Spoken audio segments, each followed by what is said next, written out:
Asante Mwenyezi Mungu, wakati huu Bwana tunajihudhurisha kwako ni kwa ajili ya kusikia sauti yako. Mungu wa mbinguni, neno ni lako, ujumbe ni wako, na Baba wa mbinguni una jambo juu ya maisha yetu. Basi achilia Roho wako Mtakatifu akanene nasi Bwana kwa namna ya kipekee, kwa lugha ambayo tutaweza kuielewa, na zaidi ya yote Mungu, tuendelee kubarikiwa, tufunguliwe kupitia neno lako, tubarikiwe Bwana kupitia neno lako, ili Bwana mapenzi yako yatimizwe kati yetu. Niliyesimama Mungu sina ujumbe, wala mimi si chochote, ni mwili tu wa damu na nyama. Nafsi yangu ni yako uliyoiweka, na zaidi ya yote sina chochote cha kunena mbele ya watu hawa. Lakini wewe ambaye vitu vyote vyatoka kwako, mafunuo yote yanayotoka kwako, Baba, jidhihirishe, unitumie Bwana Mwenyezi Mungu kama chombo. Yesu, ukatakase kinywa changu, ukatakase na maneno ya kinywa changu.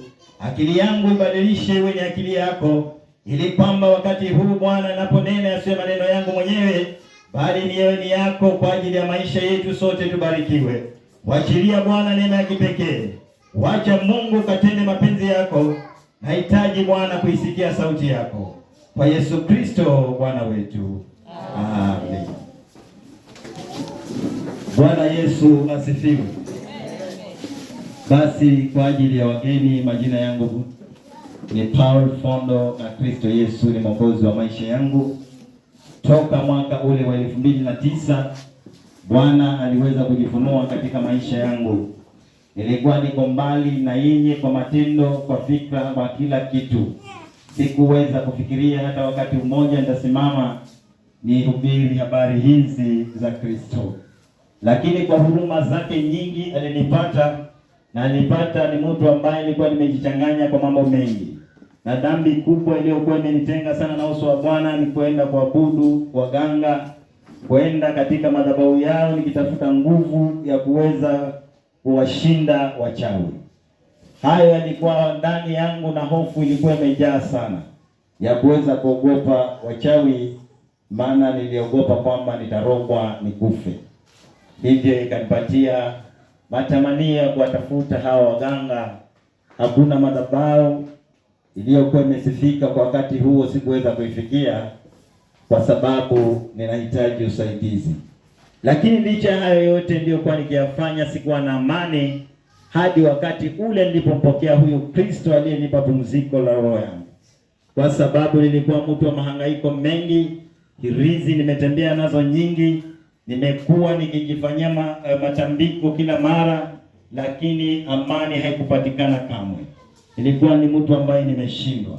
Nilikuwa ni mtu ambaye kila siku ninalia, lakini Bwana akaniona na akanipenda jinsi nilivyokuwa. Sikustahili, lakini kwa sababu Bwana yeye huchukua vitu vichafu na kuviweka jinsi atakavyo, alinikubali. Nikiwa mchafu nilivyokuwa, Bwana hakuniacha. Aliweza kunishika mkono na akaendelea kunionyesha njia hii. Nikiwa katikati yenu ni mwenye dhambi, ninaendelea kutengeneza maisha yangu na Kristo Yesu, kwa sababu ni mengi anakuja katika maisha yangu, na Bwana ameendelea kunishika mkono. Hivyo nikiwa mbele yenu nashuhudia kwamba Yesu anaokoa na analinda. Bwana anapatia nguvu watu wake. Ukimtumania Mungu kamwe hutashindwa. Hata changamoto zinapokuja, Bwana atabaki kuwa Mungu katika maisha yako. Basi asubuhi njema ya leo nimesimama kwa ajili ya ujumbe wa Bwana, na ujumbe ama kichwa cha siku ya leo ni ukombozi. Bwana Yesu asifiwe. Ni mara nyingi tumesikia juu ya kukombolewa, na watu wengi wamekuwa hawaelewi neno hili kukombolewa, kwa sababu wana mtazamo tofauti wa jinsi Bwana mwenyewe anavyotaka, anavyolidhihirisha. Kukombolewa ni kitendo cha Mungu. Kukombolewa ni kitendo cha Mungu kuwaeka huru watu wake kutokana na kugandamizwa ama katika vifungo na hatari zinazowazonga katika maisha yao. Inaweza kuwa ni kiroho ama hata kimwili. Hivyo kuna vitu vingine vinahitaji mtu kuombewa na vitu vingine vinahitaji mtu kufundishwa ili kwamba akapate kujinasua katika hali anayopitia. Bwana Yesu asifiwe. Si mambo yote tunayopitia kwamba yanahitaji maombi, na si kwamba wewe unapitia mambo unayopitia kwa sababu umeweza kupagawa na mapepo. Bwana Yesu asifiwe. Kuna vile unaweza kuwa umepagawa na mapepo, na situations zingine si za kupagawa na mapepo. Ni kwamba unapitia kipindi kile ni kwa sababu wewe haujaweza kupata elimu ya mambo yale unayopitia, ya kujua kwamba chanzo ya matatizo unayopitia yametoka wapi. Bwana Yesu asifiwe. Ndio pale katika kitabu cha Hosea 4:6 neno la Mungu linasema ya kwamba watu wangu wanaangamizwa kwa kukosa maarifa. Ninaongea maneno haya ni kwa sababu ni kipindi ambacho Mungu alikuwa amefika kuwatoa wana wa Israeli katika mikono ya Wakaldayo.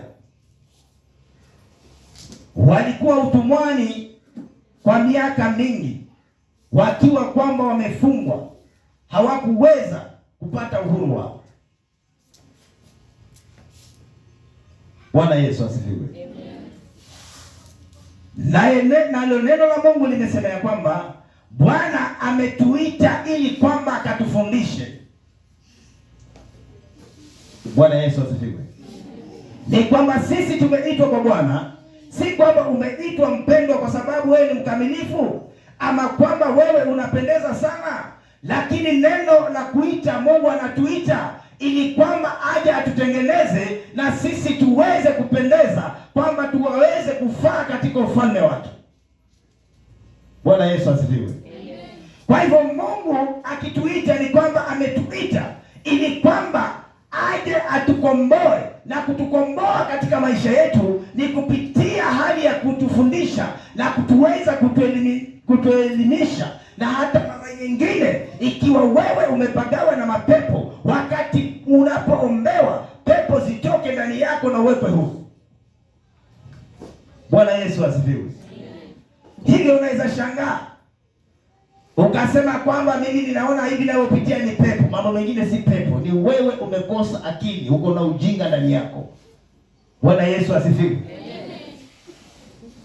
Ndio pale Yeremia mlango ule wa 5:21 anasema kwamba sikieni neno hili, enyi wajinga msiokuwa na ufahamu, mulio na macho lakini hamuoni,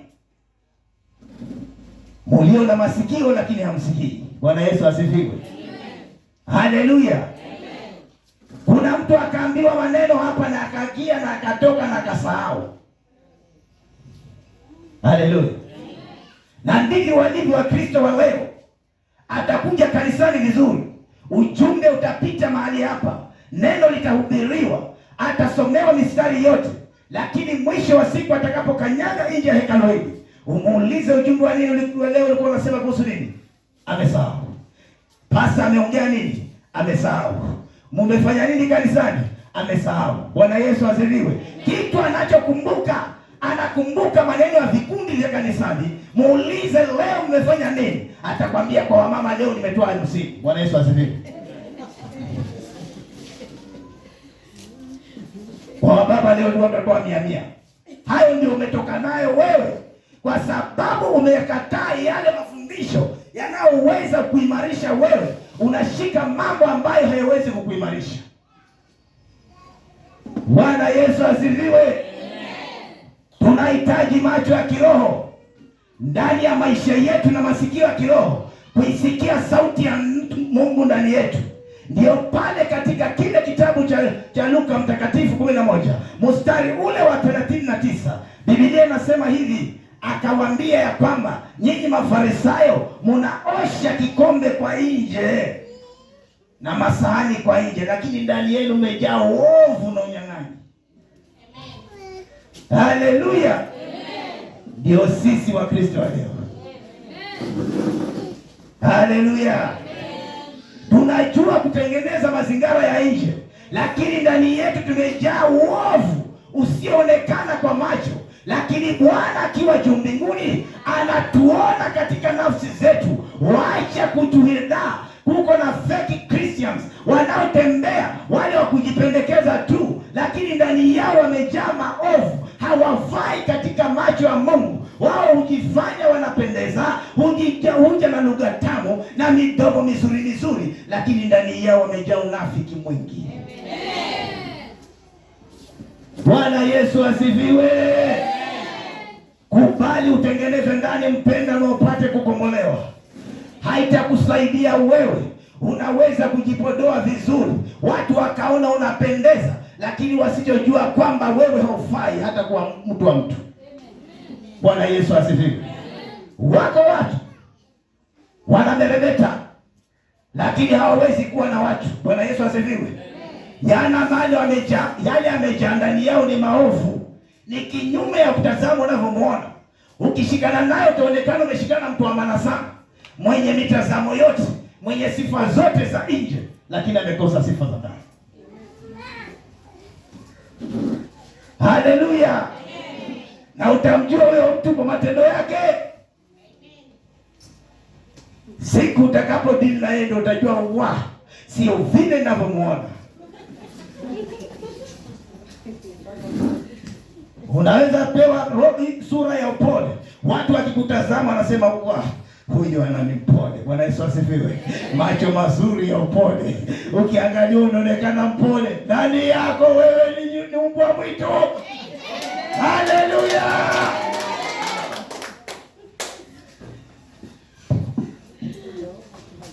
Sasa ukitaka kuwekwa huru, Bwana Yesu asifiwe.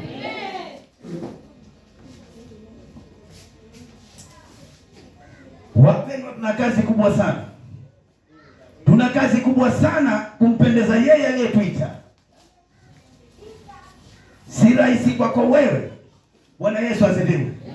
Utawezaje wewe kumshinda ama kushinda tatizo lilonalo usipotaka kujua tatizo hili linaanzia wapi? Bwana Yesu asifiwe. Kwa kudili na mambo lazima ujue chanzo chake. Tunaambiwa ule moto kama unawaka ule, ukitaka kuuzima enda kwa shina. Bwana Yesu asifiwe. Lakini sisi tunaenda kule ambako kuna flames tayari. Twadi na flames. Bwana Yesu asifiwe. Shina tumeliwacha. Moto unaendelea, wewe ni zima hapo, fanya hivi. Haizimiki. Sababu mahali umeanzia bado una nguvu zake. Bwana Yesu asifiwe. Amen. Haleluya. Mungu akawa anawaambia wana wa Israeli, mtakapozishika amri zangu, ndipo hapo mimi nitaufanya uzao wenu uwe kama mchanga, na nami nitaleta raha nafsini mwenu. Bwana Yesu asifiwe.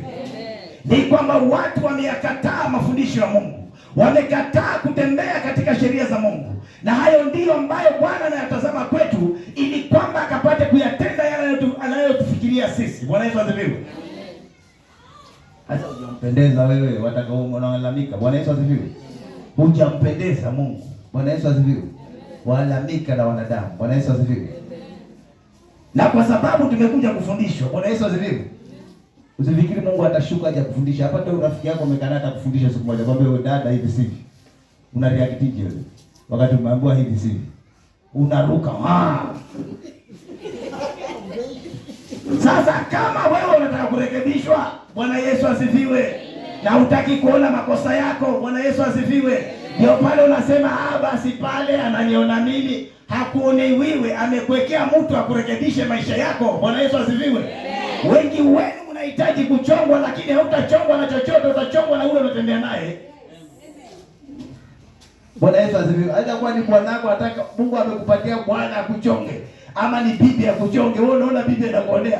Wacha wewe uchongwe na huyo uliye naye. Bwana Yesu asifiwe.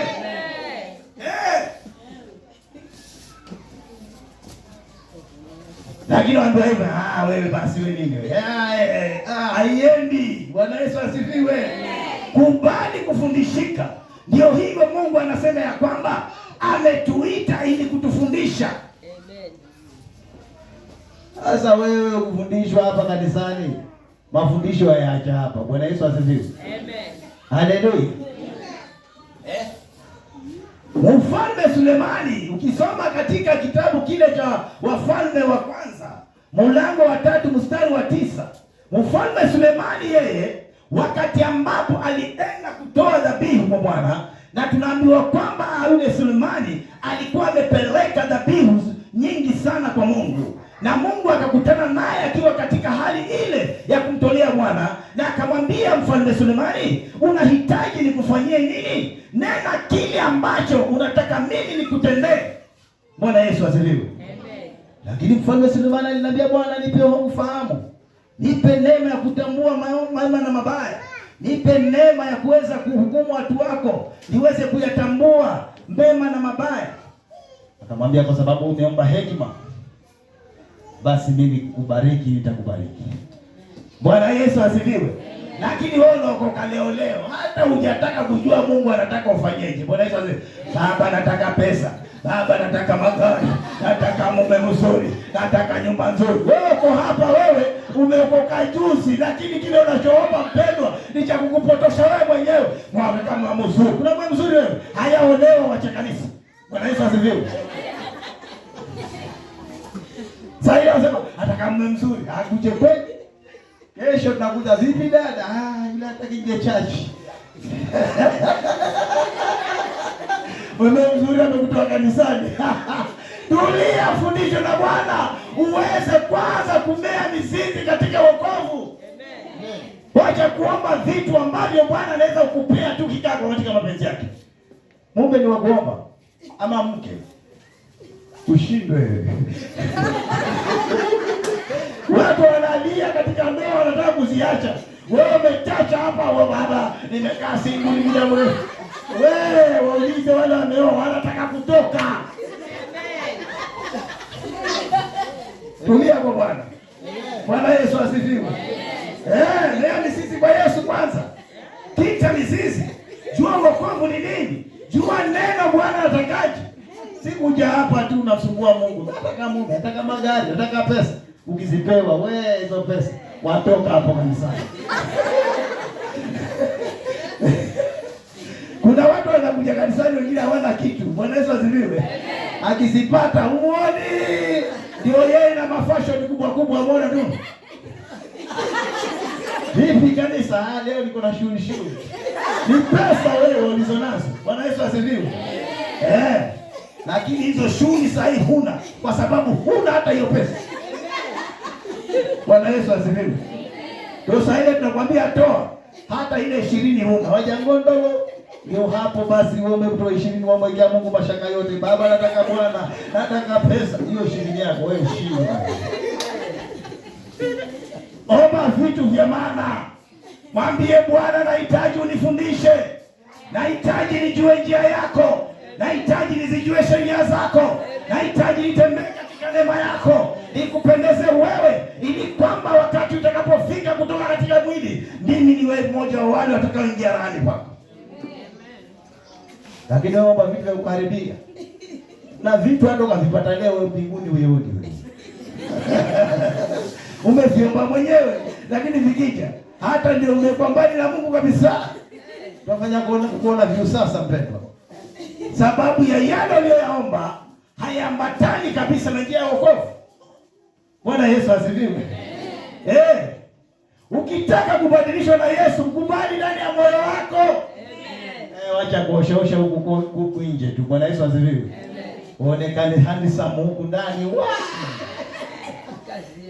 Kazi yenyewe. Bwana Yesu asifiwe.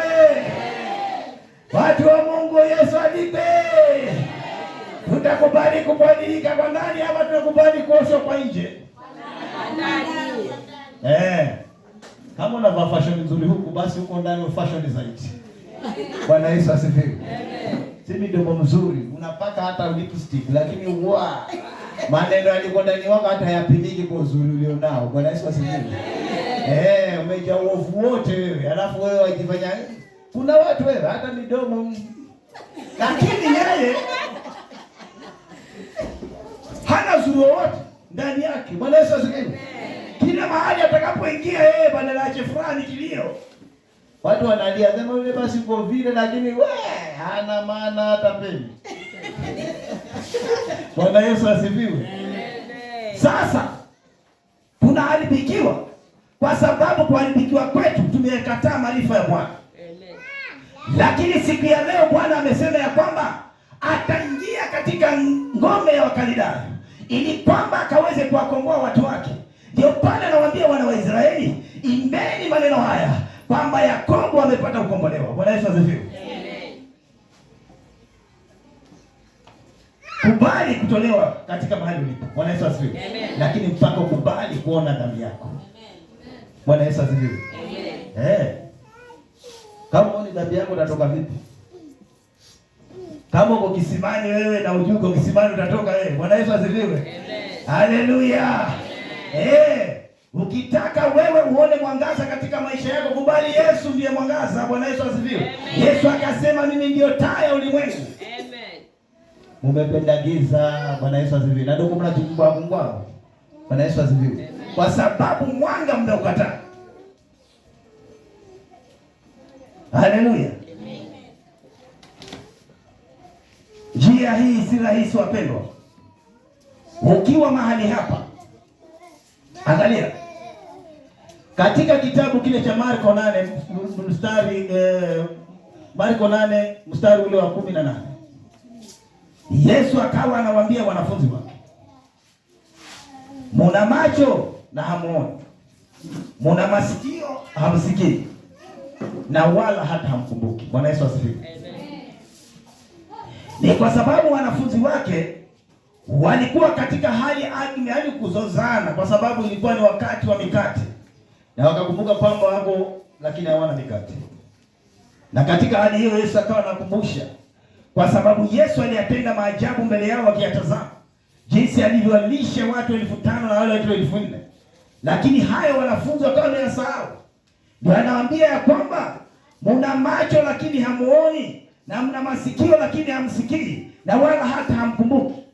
Bwana Yesu asifiwe. Kusahau kwetu ni rahisi sana sisi watu wa Mungu. Ni kwa sababu mambo ya Mungu tumeyafungia masikio ndani. Mwanadamu ana masikio mawili. Bwana Yesu asifiwe. Kuna yale masikio ya nyama na masikio ya roho. Bwana Yesu asifiwe. Ukiwa na uwezo wa kusikia roho, uko na uwezo wa kubadilisha hata mtazamo wako wa nje. Lakini ukiwa na uwezo tu wa masikio ya kimwili, na haya masikio ya kimwili yanapata ujuzi ama mafundi, yanashika mambo ya kimwili. Bwana Yesu asifiwe. Ndio maana ukija hapa kwa Yesu Kristo, wewe bado uko na masikio ya mwili, unataka kuja kufundishwa usibuliwe hiyo masikio ya ndani, ili kwamba ukapate kujitambua ama kuona na ujijue. Bwana Yesu asifiwe. Nayo masikio ya rohoni sana yanaweza kubeba mafundisho ya rohoni ambayo ndio uzima wako wewe. Bwana Yesu asifiwe. Lakini sisi tumejaza mambo ya dunia katika akili zetu na fikra zetu, tukifikiria kwamba Mungu atatembea nasi jinsi tulivyo. Basi Mungu hawezi kutembea nawe kama jinsi ulivyo, kwa sababu Mungu mwenyewe ni asili ya utakatifu, naye anahitaji sana mwanadamu yule anayemwabudu huwa anaweza kujitakasa na kujiweka wakfu kwake, ili kwamba akampendeze yeye aliyomwita. Bwana Yesu asifiwe. Amen. Lakini katika hali ya kutengenezwa, hapo ndio kuna kazi. Bwana Yesu asifiwe. Amen. Kutengenezwa tu mpaka ufae, mpaka itengenezwe ifike mahali ambapo hii ni kitu inaweza kupendeza. Hata nguo iliyovaa, kamuulize yule aliyeshona, alikuwa na kazi, alikatakata. Bwana Yesu asifiwe. Amen. Kwanza akaipoteza formula. Hata huwezi kujua kama ndio umevaa. Ndio baadaye akaiunganisha. Bwana Yesu asifiwe. Amen. Na wewe ukifika hapo mahali unakatwa. Mimi siwezi bana, siwezi. Kubali kupoteza vyote kwa ajili ya Kristo. Bwana Yesu asifiwe. Amen. Kwa sababu mwisho wa siku Bwana atarudisha vyote tele jinsi usivyotarajia. Hapo ndo kuna kazi. Kuna mambo tumeyashikilia na hayo ndio yanatufanya sisi tunabishana na Roho wa Mungu. Lakini kwa sababu kwa nafsi ya mwili yanapendeza, kwa masikio yetu na dhamiri zetu za kimwili yanapendeza, lakini kwa mtazamo wa kiroho wa Mungu hayo mambo hayafai hata machoni pa Bwana. Lakini tumeyakumbatia. Bwana Yesu asifiwe. Amen. Si tumeyakumbatia hata sasa. Peleleza wewe mwenyewe, kuna mambo umeyakumbatia ambayo hayaambatani na njia uliyo sasa. Bwana Yesu asifiwe. Amen. Kama kuna klasi ambayo imefeli ya Wakristo. Bwana Yesu asifiwe. Amen. Wanafundishwa kila siku lakini elimu ya mbinguni haipo. Bwana Yesu asifiwe. Amen. Niambie kwa nini? Utafundishwaje wewe miaka? Kuna Mkristo akamwambia, nimeokoka mimi, niko na miaka karibu 10. Bwana Yesu asifiwe. Wewe ndio kaulize mtu wa university ambaye amesoma miaka 10, umuulize ile kizungu atakupigia wewe. Bwana Yesu asifiwe. Ile yako ya PhD. Bwana Yesu asifiwe. Wewe uko pale tu. Na Bwana asifiwe. Na Bwana asifiwe gani? Bwana Yesu asifiwe. Haleluya. Umebaki na Bwana asifiwe. Wajua tu kwa ina kanisani Bwana asifiwe. Lakini hujui kwamba huyo Bwana asifiwe anasema usilitaje jina la Mungu wako bure. Kwa sababu Bwana hata kwa yani hawezi kuweza kukosa kumhesabia makosa mtu ambaye analitaja jina lake bure. Bwana Yesu asifiwe. Amen. Usifikiri ukitaja jina la Yesu tu ndio umekombolewa tayari. Bwana Yesu asifiwe. Amen. Unaweza limba ile jina la Yesu. Ukalimba kabisa mpaka ukalimba kwa nyimbo. Bwana Yesu asifiwe. Lakini halikufai wewe kwa sababu Yesu hana makao ndani yako. Bwana Yesu asifiwe. Amen. Wajua hapa nabii Isaya alikuwa Bwana amemshukia akiwaeleza wana wa Israeli mambo haya. Na sisi tumekimbilia sana wanabii. Bwana Yesu asifiwe.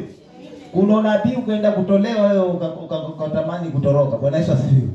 Lakini sasa wewe nabii ukija hapa kusema utapokea magari. Amen. Utapokea Bwana na Mungu. Amen.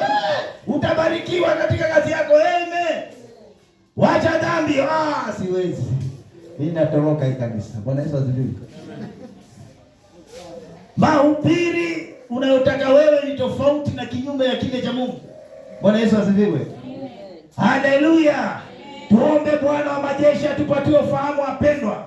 Haipendezi kamwe kuishi katika vifungo ambapo sisi tumepewa neema ya kuweza kufundishika, ya kuweza kushinda ulimwengu kwa mafundisho ya kiroho, kwamba tukaweze kushinda kazi zote za mwovu kupitia neno la Mungu ambalo litakaa ndani ya maisha yetu.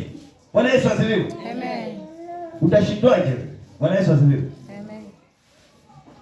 Hata kurogo na rogo unasema basi nimeroga. Roga kwenda kila siku roga. Bwana Yesu asifiwe. Roga mwenyewe. Waja kwa Yesu wasema waroga na nani? Tumpatie Yesu maisha yako vizuri. Ashughulikie maisha yako. Bwana Yesu asifiwe. Amen. Kuna mchawi zaidi ya Yesu. Ukilala unanyongwa na nani? Ushindwe wewe. Mwachie Yesu ashughulikie hayo maneno. Bwana Yesu asifiwe. Amen. Tunapitia mambo kwa sababu hatutaka kumpatia yeye anayeviweza mwenyewe full. Lakini tukimpatia full, wewe uta relax wewe. Bwana Yesu asifiwe. Amen. Bado wewe unajipigania, wewe unambiga kujipeleka wewe. Bwana Yesu asifiwe. Yaani kuleta tena najua hata kuchukua, si ndio? Unaishi hapa hata ujute chukuliwa lini. Bwana yeye hata anakuangalia lazima atakuchukua kesho. Wewe unajibanga unapanga majumba magumba huko mbele. Sema ndani magari makojao. Naenda sijui wapi. Wewe umemuuliza mwenyewe anakuambia utafika huko. Ushindwe wewe. Wacha kujipangia mwenyewe. Wewe ni wa mwenyewe Bwana. Bwana Yesu asifiwe. Haujakuja wewe peke yako. Bwana Yesu asifiwe. Tena unaishi dunia ya mwenyewe. Bwana Yesu asifiwe. Haya yote unayoyaona utayaacha hapa, maana ni yake yeye. Bwana Yesu asifiwe. Kuwa mpole. Mpatie maisha yake full. Maisha yako full. Na ufahamu, uombe kwa Bwana ufundishike. Tuombe. Tunakutukuza Mwenyezi Mungu. Ni kwa sababu wewe Bwana ni mwema, na zaidi ya yote Bwana tunakushukuru kwa sababu umeendelea Bwana kunena na maisha yetu. Basi tazama, mfalme wa amani, tunaomba neema na kibali kwamba maneno yako Bwana yasiweze Bwana kupotea katika mioyo yetu, bali mafundisho yako yaendelee kudumu milele na milele, na utubadilishie roho zetu kwa ndani, ili kwamba tuendelee kupokea neema yako ya kipekee. Yesu, jidhihirishe, na zaidi ya yote utusaidie. Tunajua kwamba ni vigumu sana katika dunia hii iliyotuweka, lakini Bwana kwa neema yako tutayaweza yote kwa yeye unayotutia nguvu. Hivyo tutie nguvu sasa na tutembee na wewe siku baada ya siku. Maisha yetu yote Bwana endelee kutawala na uweza wako. Kwa Yesu Kristo Bwana wetu.